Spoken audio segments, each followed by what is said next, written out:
Hello friends, welcome back to the world of mathematics. This is Mahendra Sangani and you're watching my YouTube channel Math is Everywhere. Okay, so this is my 16th video lecture for this chapter matrix. In our last video we have covered some of special type of matrices like singular matrix, non-singular matrix, orthogonal matrix that we have also covered in our last lecture, and two more matrix, that is Hermitian matrix and skew Hermitian matrix. Okay, so this is orthogonal matrix that we have covered in our last lecture at the end, and the formula for this, or to prove the whether that matrix is orthogonal or not, we need to just justify this one. Okay, from that we have covered that we have found that determinant of A is always equal to plus or minus 1, so that is why it is always non-singular.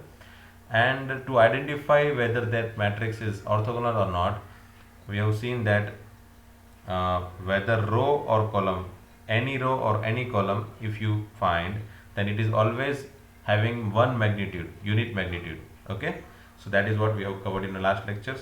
Let me take one more example for this, so that you can find that how they will ask the question based on orthogonal matrix. Okay, so let's say if A is a matrix, say alpha minus alpha alpha, say twice beta, beta and minus beta, gamma, gamma and minus gamma, or whatever negative sign can be given at any place of this first, second and third element. So if A is equal to this matrix is orthogonal matrix, अगर ये orthogonal matrix है तो is orthogonal matrix, then find alpha beta gamma. Okay, well, if this question has been asked, if question can be asked in NCERT, अगर ये 3 marks में या 2 marks में या 4 मार्क्स में अगर क्वेश्चन पूछा जाता है, then you have to explain everything, each and everything. Then at that time आपको ऑर्थोगोनल मैट्रिक्स की वही डेफिनेशन दिखानी पड़ेगी, वे ए इंटू ए ट्रांसपोज, तो इसको ए बोल दो, इसका ए ट्रांसपोज लिख लो, फिर दोनों का multiplication equal to I matrix लिख लो, and then after you need to find value of alpha beta and gamma by comparing to matrix. But ये तो वैसे भी टॉपिक है नहीं एनसीईआरटी की बुक में, सो दैट्स वाई ये पॉसिबल कम है. बट हाँ, वो लोग ऐसा लिख सकते हैं कि if A equal to this one and A into A transpose equal to I, है ना. मैं क्या बोल रहा हूँ, अगर ऐसा लिख सकते हैं कि इफ ए इक्वल टू ये जो मैट्रिक्स दिया है वो, एंड ऐसा लिख सकते हैं कि A into A transpose equal to I, then find alpha beta gamma, ऐसा क्वेश्चन पूछ सकते हैं.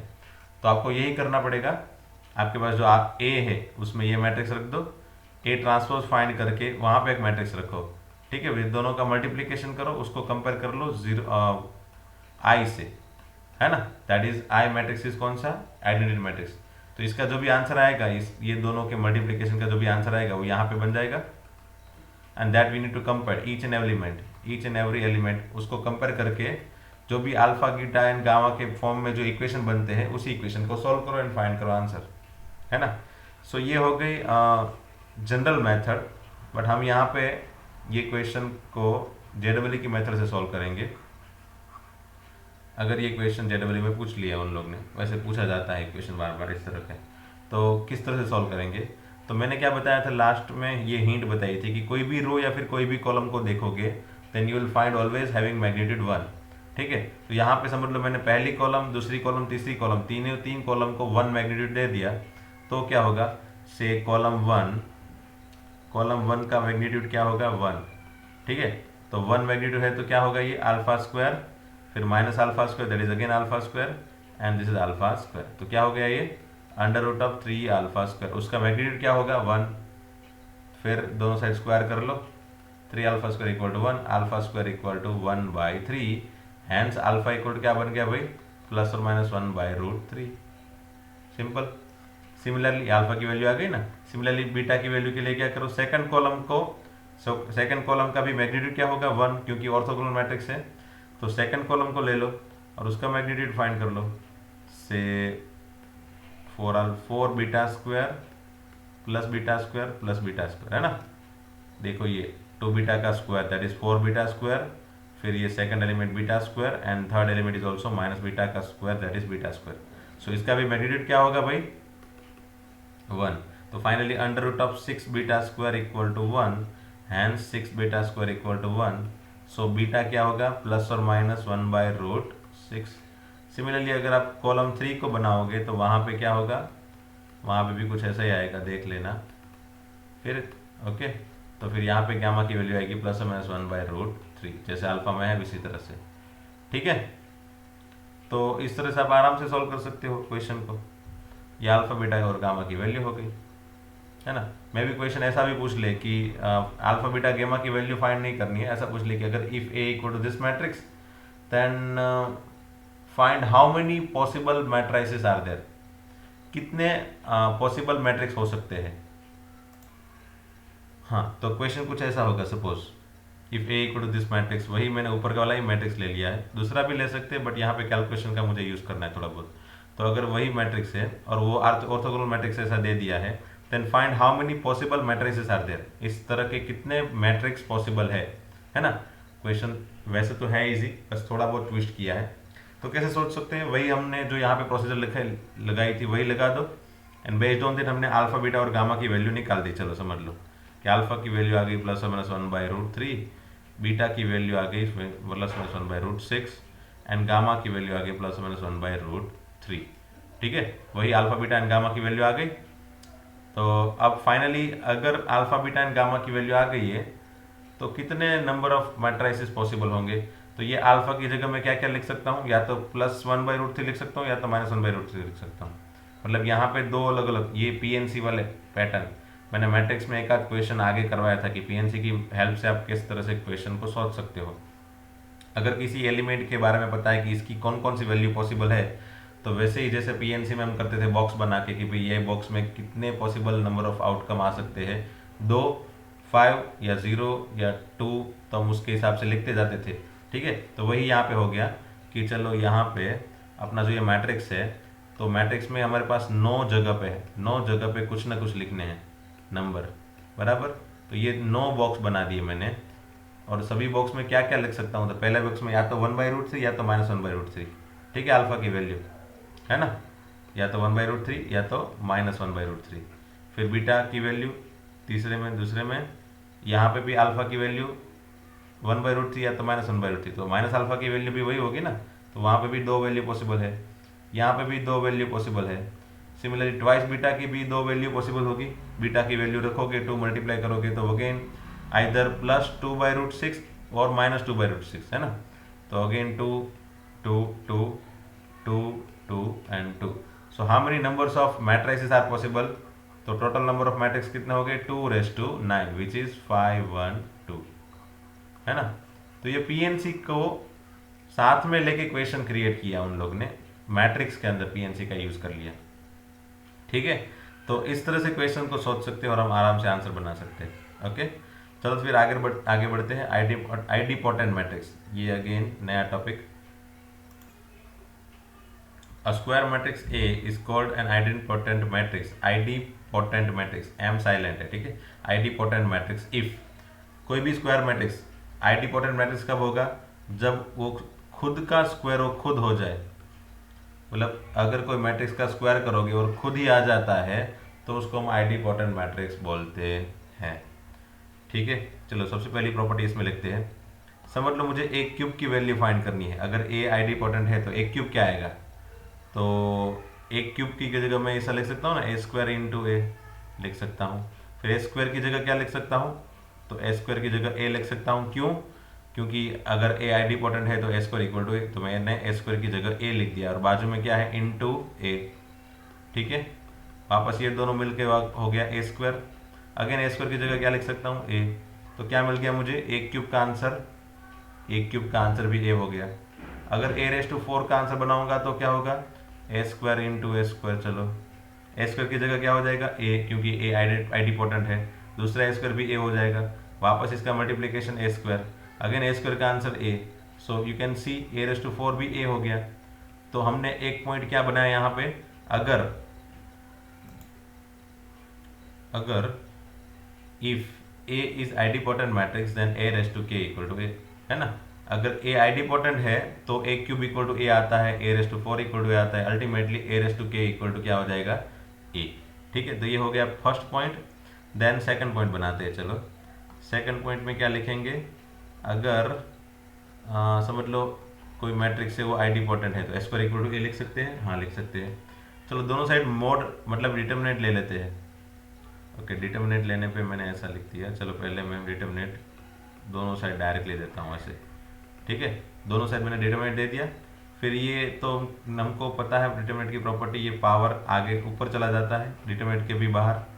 फिर ये हो गया डिटर्मिनेंट ए स्क्वायर माइनस डिटर्मिनेंट, इसको मैंने अगर इस तरफ ले लिया तो नेगेटिव करके, देन अगर मैं डिटर्मिनेंट ए को कॉमन निकाल लूँगा तो क्या बचेगा, determinant A minus 1 equal to 0। ठीक है, तो ये क्या हो गया, डिटर्मिनेंट ए इक्वल टू 0 और डिटर्मिनेंट ए इक्वल टू 1। तो अगर कोई मैट्रिक्स आइडिपोटेंट मैट्रिक्स है तो उसका मैग्नीट्यूड, उसके डिटर्मिनेंट की वैल्यू या तो 0 होगी या तो फिर होगी 1। ये दोनों में से कोई एक ही आ सकता है, दोनों आ सकता नहीं है। ठीक है, ओके। हाँ तो चलो एक एग्जांपल देखते हैं। If A is diagonal matrix, अगर कोई ए है वो डायगोनल मैट्रिक्स है, कोई भी डायगोनल मैट्रिक्स, ठीक है, हम कोई भी ले लेंगे फिर वहाँ पे। देन एक मिनट, देन अगर ए डायगोनल मैट्रिक्स है then how many possible matrix are there, कितने तरह के मैट्रिक्स बन सकते हैं, है ना। हाउ मेनी पॉसिबल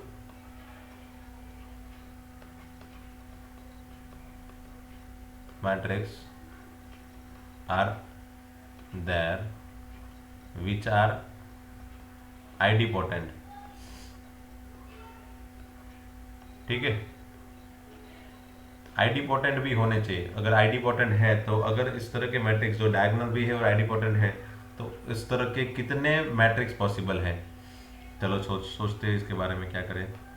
तो सबसे पहले तो मैंने ले लिया कोई भी एक मैट्रिक्स, डायगोनल मैट्रिक्स, लेट ये डायगोनल मैट्रिक्स है। ठीक है, ये कॉमा नहीं लिख सकते और इसको ऐसे भी लिखना होता है ना, 0 alpha 0 0 0 beta 0 and 0 0 gamma.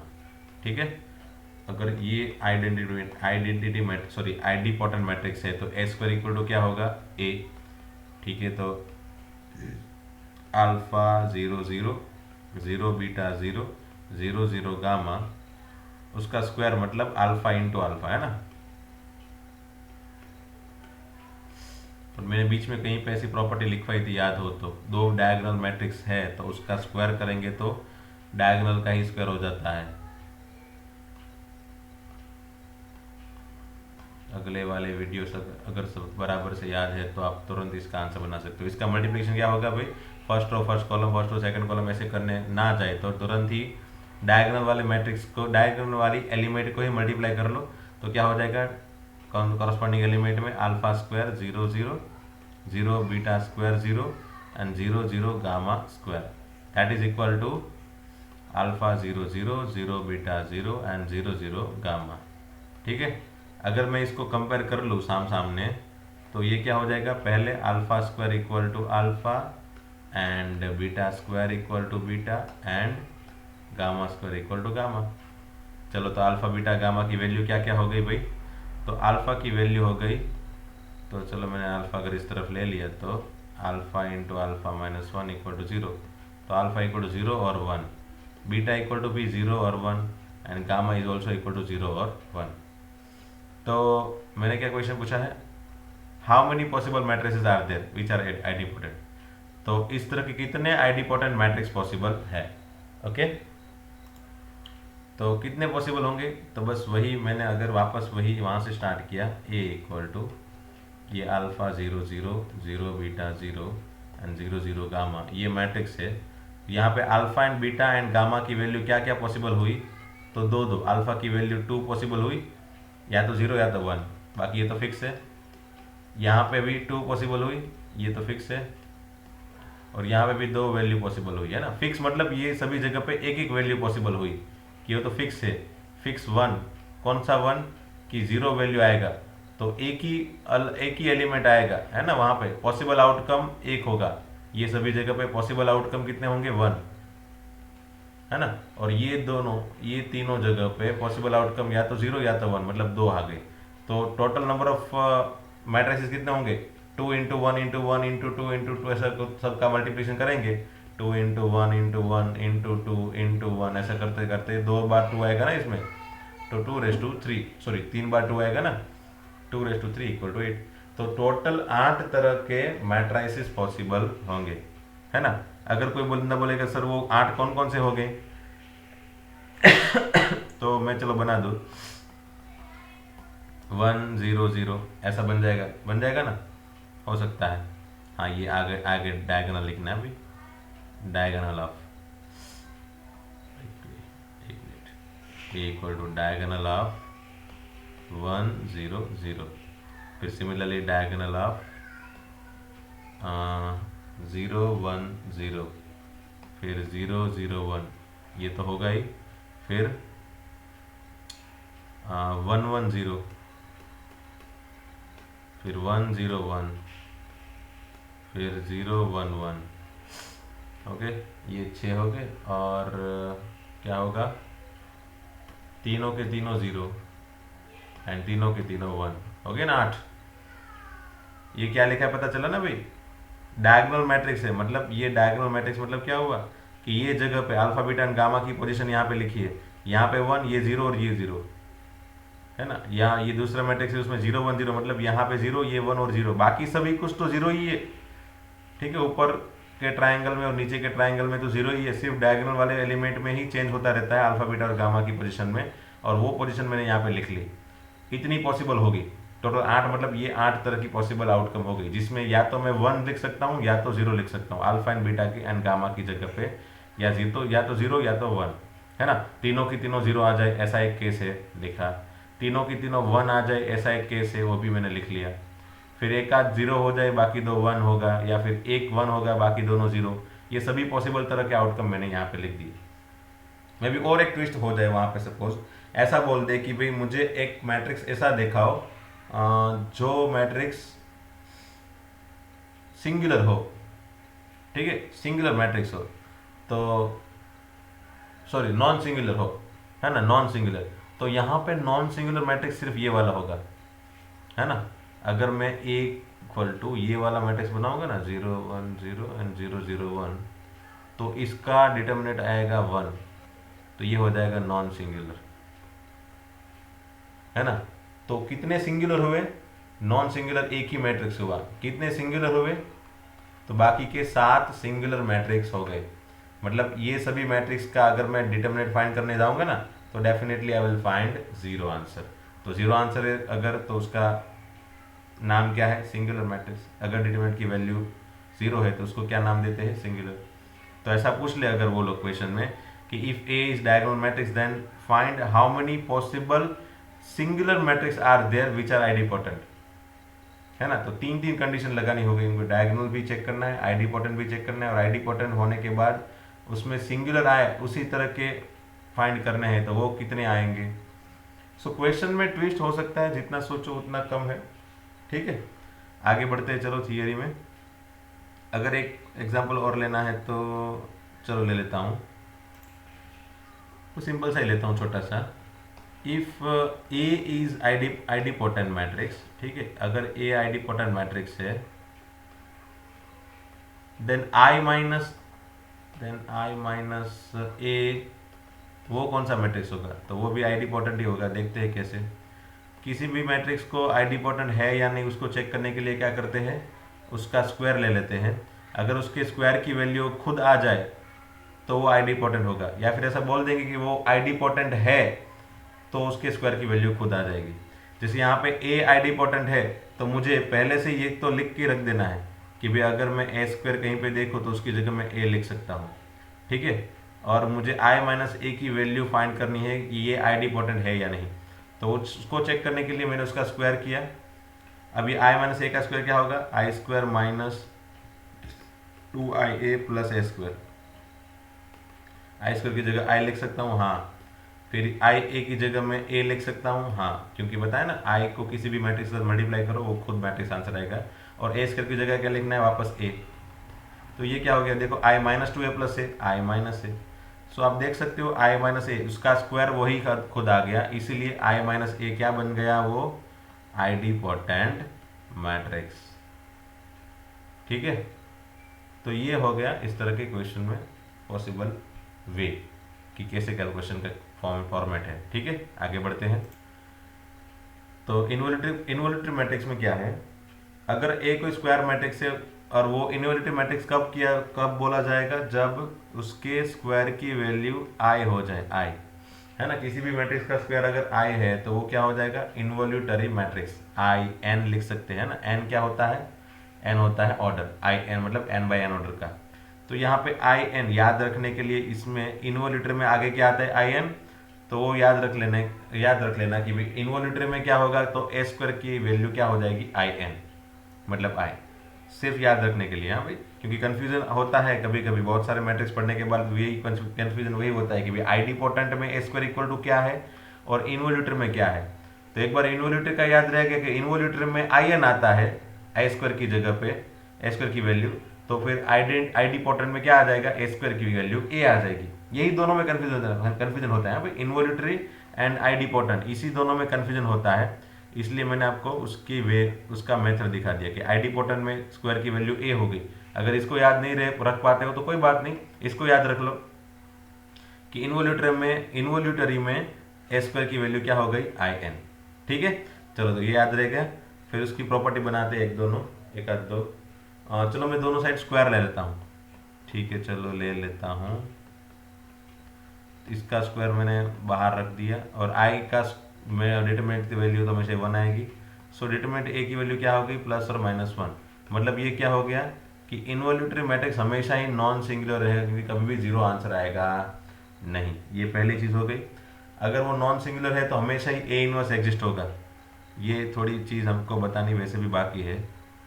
A inverse does not नहीं, ए इनवर्स एग्जिस्ट होता है जब भी, इसका मतलब ये हुआ कि मैंने सब यहाँ पे एक नोट्स में छोटे नोट्स के फॉर्म में लिख लिया कि if determinant A equal to 0 then A inverse does not exist. ये अभी फिलहाल याद रख लो, वैसे याद रखने की हिंट है चैप्टर 4 में, so don't worry about that. ठीक है, अगर डिटरमिनेंट ए की वैल्यू 0 है तो ए इनवर्स कभी भी एग्जिस्ट नहीं होगा। इट मीन्स कि डिटरमिनेंट ए की वैल्यू 0 नहीं है तो ए इनवर्स ऑलवेज एग्जिस्ट करेगा। ठीक है, अगर ए इनवर्स एग्जिस्ट करता है तो मैंने दोनों साइड ए इनवर्स को मल्टीप्लाई कर दिया है ना। तो चलो A inverse into A square equal to A inverse into I. आज तक हम ए इनवर्स दोनों साइड मल्टीप्लाई करते आए हैं बार बार, बट वहाँ पे कभी भी हमने ये चीज़ के बारे में सोचा नहीं है ना। धीरे धीरे मैं बताते जा रहा हूँ रूल्स, उसके बाद मैं आपको एग्जैक्ट सीक्वेंस दिखाते जा रहा हूँ कि हाँ इसको भी सोचना है। जब भी आप ए इनवर्स को मल्टीप्लाई करो दोनों side, always think that A inverse exist कर रहा है या नहीं कर रहा है। अगर ए इनवर्स एग्जिस्ट कर रहा है तो वो क्यों कर रहा है, कैसे कर रहा है, कैसे बोल सकते कि वो ए इनवर्स एग्जिस्ट करेगा, तो उसकी पॉसिबिलिटी ये है कि अगर उसके डिटरमिनेंट की वैल्यू 0 है ही नहीं, वो फाइनल हो जाए, तो हमेशा ही ए इनवर्स एग्जिस्ट करेगा, है ना। ए इनवर्स एग्जिस्ट करेगा तभी हम ए इनवर्स को मल्टीप्लाई कर सकते हैं। तो ये क्या हो गया, A inverse into A square that is A equal to A inverse into I, हो गया ए इनवर्स। तो क्या मिला हमको, ए की वैल्यू हो गई ए इनवर्स। मतलब किसी भी मैट्रिक्स की वैल्यू और उसके इनवर्स की वैल्यू अगर सेम हो जाए तो उसको हम क्या बोलते हैं, इन्वोल्यूटरी मैट्रिक्स। ठीक है, और एक नोट्स देख लेते हैं। ओके, और एक नोट्स में क्या देखेंगे, चलो समझ लो। मैंने क्या बताया था, ए स्क्वायर इक्वल टू आई। ठीक है, तो ए क्यूब की वैल्यू क्या आएगी फिर, ए क्यूब की वैल्यू, तो ए क्यूब की वैल्यू लिख सकते हैं ए स्क्वायर इंटू ए, और ए स्क्वायर की जगह क्या लिखना है, आई इंटू ए। तो फाइनली ए क्यूब की वैल्यू क्या आ गई, ए। चलो ठीक है, फिर ए रेस टू 4 की वैल्यू क्या आएगी, तो A square into A square, और ए स्क्वायर की वैल्यू आई है, I into I that is I. So इसका मतलब हुआ कि A raise to 4 equal to I आएगा। चलो ये भी ठीक है। उसके बाद again A raise to 5 find करने जाओगे तो वापस ए आ जाएगा, A raise to 6, A raise to 5 आ जाएगा ए रेस टू 6 क्या आएगा भाई, वापस आई, ए रेस टू 7 क्या आएगा, वापस ए रेस टू 8 क्या आएगा, आई। ऐसे चलता ही जाएगा ना। तो इससे क्या मतलब, हमको इससे क्या जानकारी मिलती है कि ए का अगर m 2m पावर मतलब कभी भी इवन पावर लो तो आंसर आता है i, और अगर ए का ओड पावर लो तो आंसर हमेशा ही आता है वो खुद। तो ये एक चीज़ एज ए प्रॉपर्टी हम समझ सकते हैं और लिख सकते हैं। एक चीज़ ध्यान रखना स्टूडेंट, आप कोई भी जेडबल की बुक देख लेना, definitely you want find this all properties. आपको ये सब प्रॉपर्टी वहाँ पे लिखी हुई नहीं दिखाई देगी।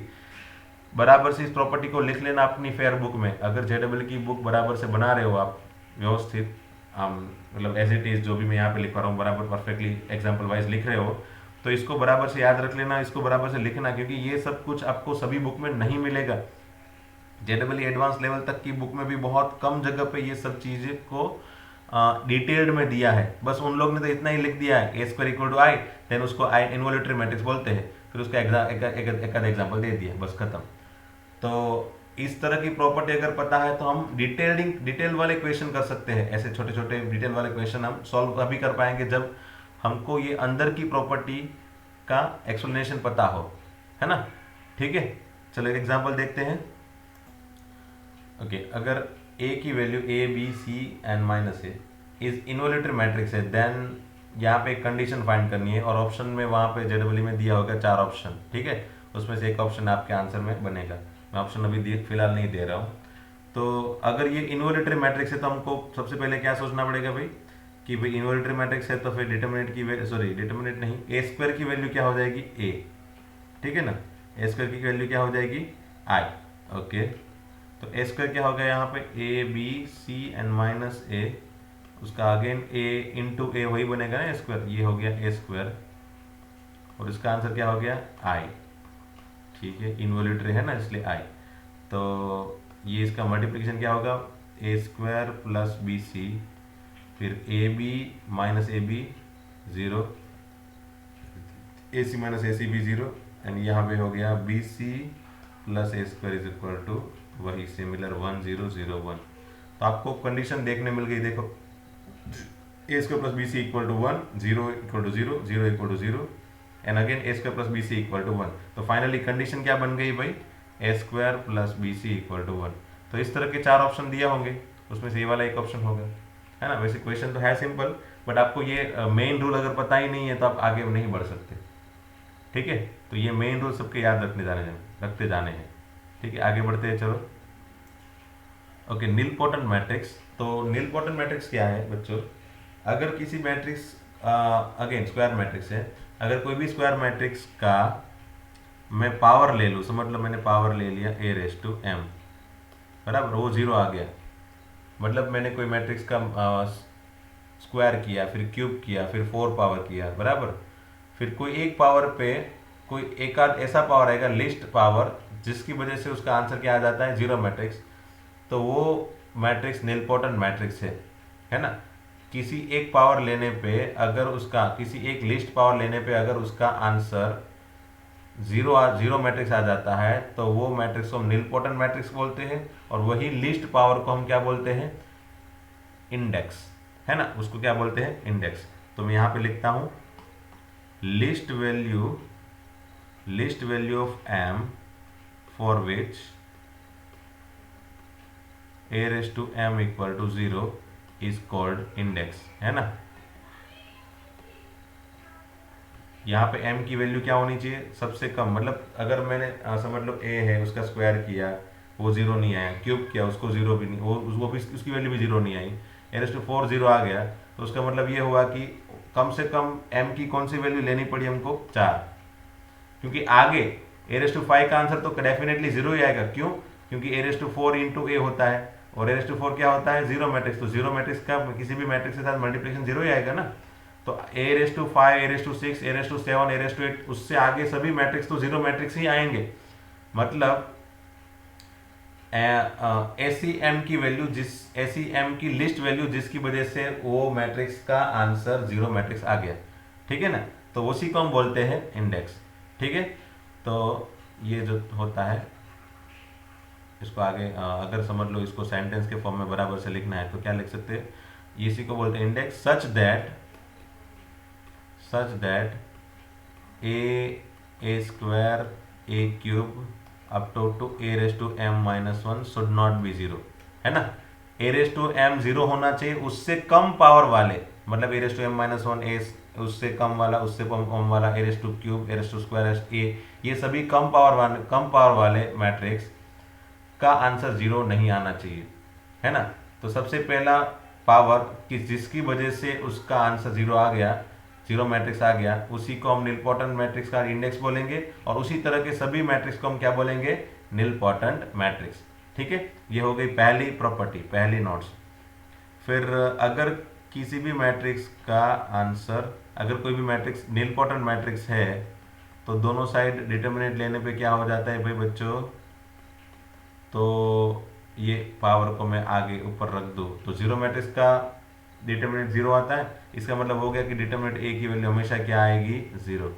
तो कोई भी मैट्रिक्स निलपोटेंट है या नहीं, उसको एक तरीके से इसे ऐसे भी चेक कर सकते हैं कि अगर डिटर्मिनेंट की वैल्यू जीरो है तो वो निलपोटेंट हो सकता है, लेकिन अगर डिटर्मिनेंट ए की वैल्यू जीरो है ही नहीं तो डेफिनेटली वो निलपोटेंट नहीं है ना। तो यहाँ पे हम क्या लिख सकते हैं, क्योंकि अगर डिटरमिनेंट ए की वैल्यू डिटरमिनेंट की वैल्यू जीरो है तो हम ऐसा फिक्स नहीं है कि वो निलपोटेंट ही होगा, है ना, ऐसा फिक्स नहीं है, क्योंकि कभी कभी डिटरमिनेंट ए की वैल्यू जीरो होती है और वो दूसरे कोई मैट्रिक्स भी पॉसिबल हो जाते हैं, जैसे मैंने यहाँ पे आगे दिखाया था इसमें, है ना, कौन से इनवोल्यूटिव आइडिपोटेंट में, कि आइडिपोटेंट में डिटरमिनेंट की वैल्यू या तो जीरो भी हो सकती है या तो वन भी हो सकती है। मतलब आपको मैट्रिक्स दे दिया, समझ लो ए मैट्रिक्स की कोई वैल्यू दे दी और फिर ऑप्शन में दे दिया कि वो आइडिपोटेंट है या इनवोल्यूटरी है या फिर निलपोटेंट है।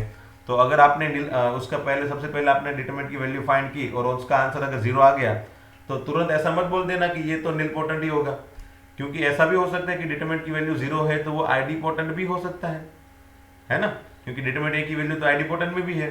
बट हाँ, अगर डिटरमिनेंट ए की वैल्यू जीरो नहीं है तो पक्का है कि वो निलपोटेंट तो नहीं होगा, है ना, निलपोटेंट तो होगा ही नहीं।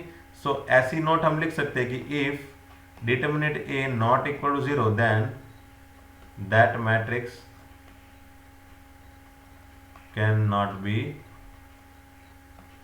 निलपोटेंट मैट्रिक्स, है ना, वो कभी भी निलपोटेंट मैट्रिक्स बनेगा नहीं। ठीक है,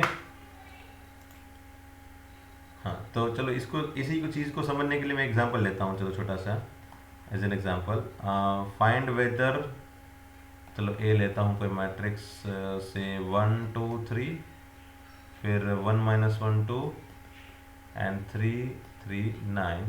चलो ये कोई मैट्रिक्स है और अगर ये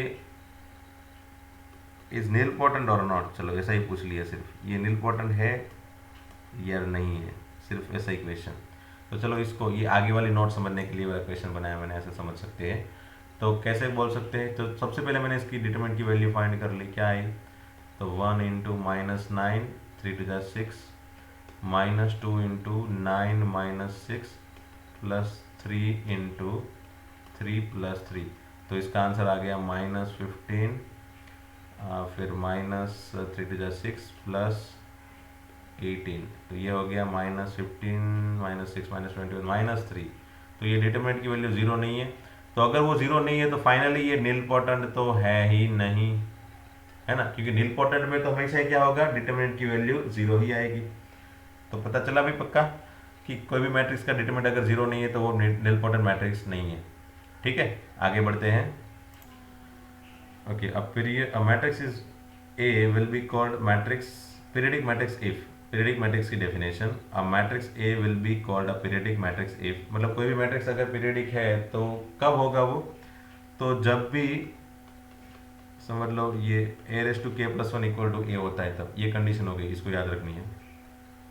इसका मतलब क्या हुआ कि समझ लो मैंने ऐसा ले लिया कि ए क्यूब इक्वल टू ए आता है, चलो तो इसका पीरियड हो गया 2, है ना, क्योंकि हर एक 2 पीरियड के बाद वो वापस रिपीट हो रहा है। देखो अगर मतलब ए क्यूब इक्वल टू ए ले लिया तो ए रेस टू 4 इक्वल टू क्या होगा, ए स्क्वायर, है ना, फिर ए रेस टू 5 इक्वल टू क्या होगा, तो ए क्यूब वापस ए स्क्वायर, सॉरी ए क्यूब, और ए क्यूब की वैल्यू क्या हो गई वापस ए।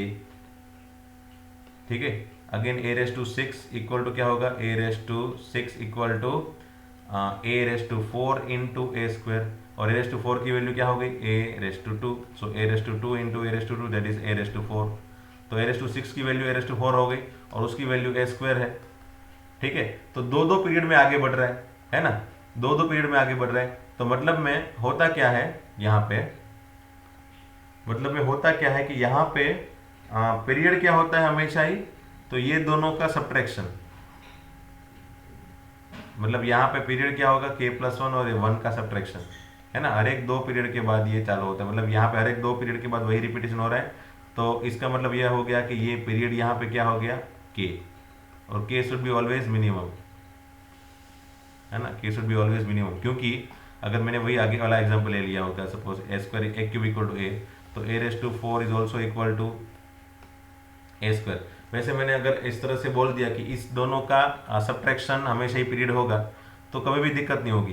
क्योंकि अगर आप ऐसा सोचोगे हाँ मतलब ये ऐसा भी हो सकता है, कोई बंदा बोलेगा a⁵ इक्वल टू, तो a⁵ इक्वल टू a³ और उसी को इक्वल टू a है, तो इसका मतलब हुआ कि a⁵ इक्वल टू a। तो यहाँ पे ये दोनों का सब्ट्रैक्शन लेके वो बोलेगा पीरियड 4 है, तो ये नहीं चलेगा, है ना, क्योंकि ये भी वही डेफिनेशन डिफाइन कर रहा है ना। a⁵ इक्वल टू a, किसी भी मैट्रिक्स के पावर आगे बढ़ाते जाएंगे, अगर उसका मान सर खुद a आ जाता है उसको पीरियडिक मैट्रिक्स बोलते हैं, ठीक है। तो यहाँ पे a⁵ क्या आंसर a है, तो हमने इसको पीरियडिक मैट्रिक्स बोल दिया, तो ठीक है बोल दिया। और यहाँ पे पीरियड की वैल्यू क्या लिख ली, तो ये दोनों का सब्ट्रैक्शन दैट इज 4, तो वो सही नहीं है। मैंने क्या बताया था k की इस तरह की मिनिमम वैल्यू लो ताकि वो पीरियड एग्जैक्ट बने, इस तरह की पैटर्न आनी चाहिए, और वो उसमें जो k बन रहा है उसका मिनिमम आंसर आना चाहिए। तो यहाँ पे मिनिमम आंसर क्या है, तो a³ इक्वल टू भी a है एंड a⁵ इक्वल टू भी a है। अगर a�7 भी वैल्यू बनाओगे तो वो भी a है। तो finally minimum value of k क्या बन गया, तो यहाँ पे k बन गया 2, यहाँ पे मतलब यहाँ पे k बन गया 2, यहाँ पे k बन गया 4 और यहाँ पे k बन गया 6। तो हमको k की क्या वैल्यू लेनी है minimum. So for minimum value of period, minimum value k की लेंगे, उसी को हम बोलेंगे पीरियड, ठीक है। तो बस इतना याद रखो कि किसी भी मैट्रिक्स का पावर बढ़ाते जाओगे और कोई मैट्रिक्स कोई ऐसा पावर बढ़ाओगे तब उसका आंसर अगर वो खुद a आ गया तो कितने पीरियड तक आगे बढ़े उसी को बोलेंगे पीरियड, और वही उसी मैट्रिक्स को हम बोलेंगे पीरियडिक मैट्रिक्स।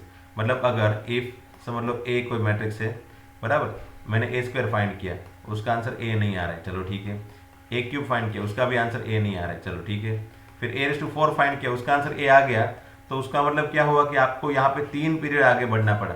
तो फाइनली पीरियड क्या बन गया, पीरियड k इक्वल टू 3, और ये वाला मैट्रिक्स क्या हो गया, तो ये वाला मैट्रिक्स भी पीरियडिक मैट्रिक्स हो गया, ठीक है।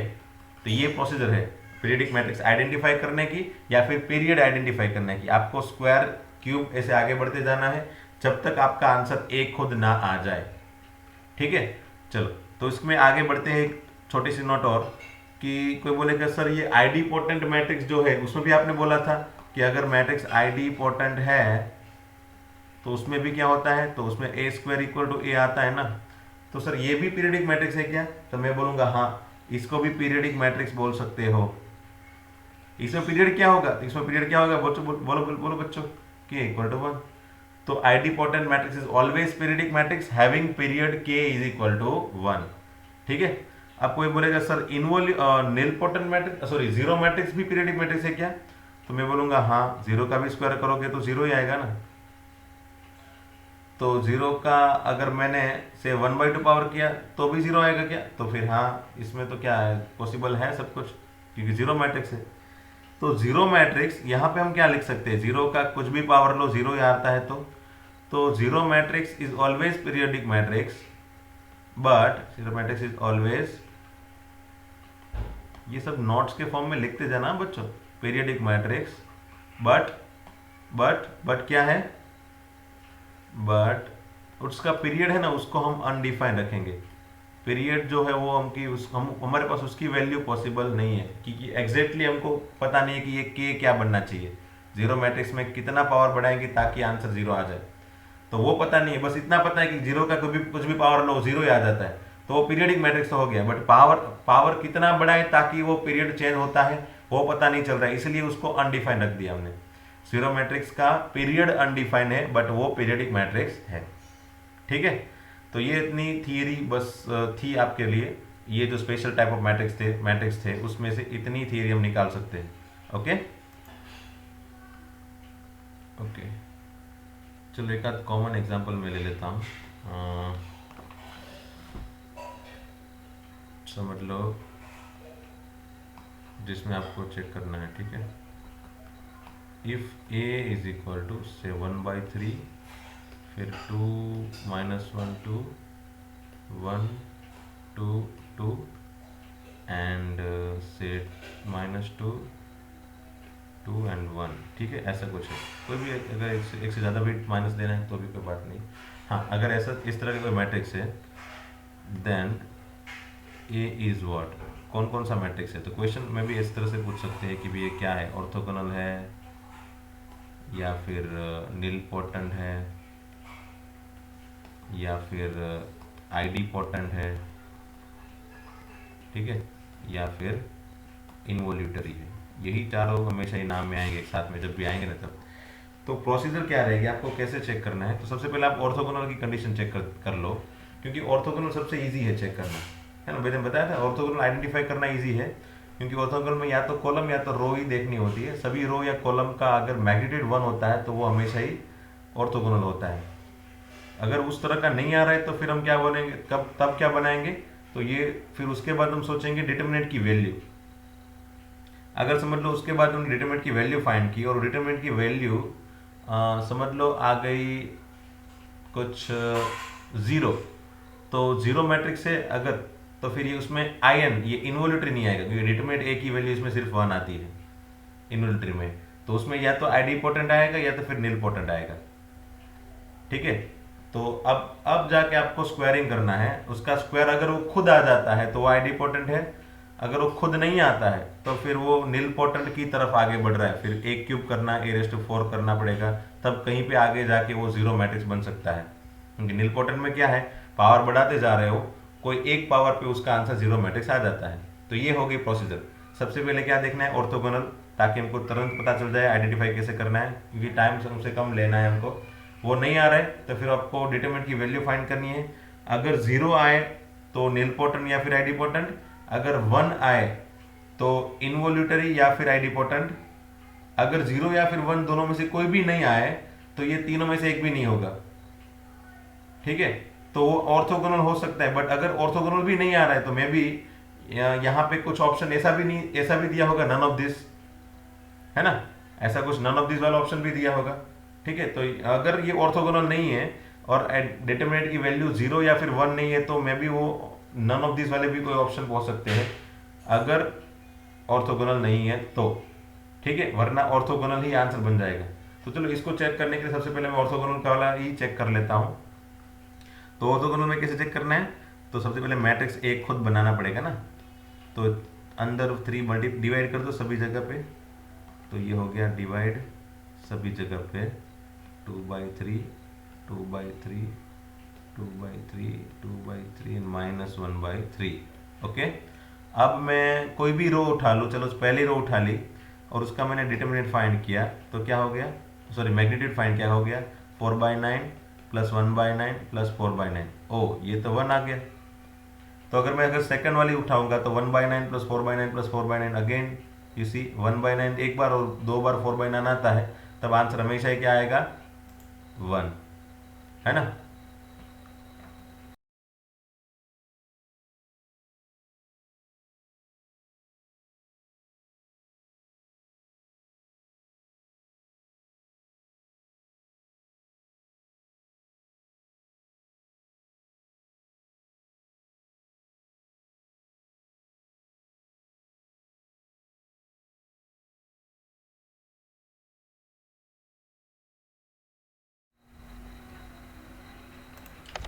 हाँ, तब आंसर हमेशा क्या आएगा, 1, ओके।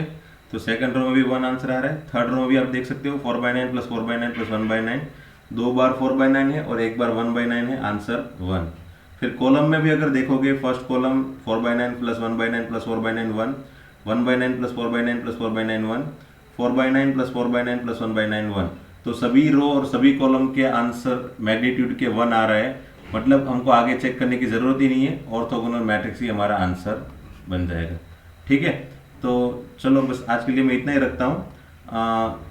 इस हिसाब से अगर मैंने बता दिया, सभी के लिए मैंने थोड़ी बहुत इन्फॉर्मेशन दे दी है, सबके बारे में बता दिया कैसे चेक करना है, आपको प्रोसीजर भी दिखा दी कि हाँ अगर इस तरह का क्वेश्चन आए तो कैसे चेक करना है आपको कि ये आइडिपोटेंट है या निलपोटेंट है या ऑर्थोगोनल है।